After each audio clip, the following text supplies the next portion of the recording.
Prova Recycle és un projecte de singulars que estem fent amb la cooperativa El Far i Bike Logic. Llavors és un projecte que recull roba. Posem contenidors de cartró a centres escolars, entitats, a prop de la gent i es recull a través de les bicicletes. Al final la feina important aquí és anar a sensibilitzar les escoles cada cop que instal·lem un contenidor.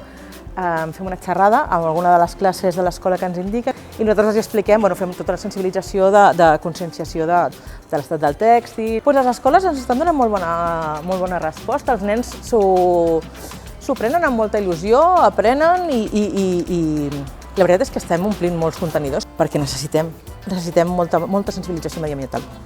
Tenim un treballador que és un menor no acompanyat que ara està fent la regularització amb aquesta oportunitat. L'Estat aconsegueix regularitzar-se i, a més, independitzar-se.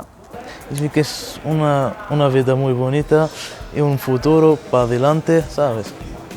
Y ya está. Es primer trabajo. Me gusta repartir y todo. Llevo ahora 4 meses y medio, pero está muy bonito y me gusta mucho.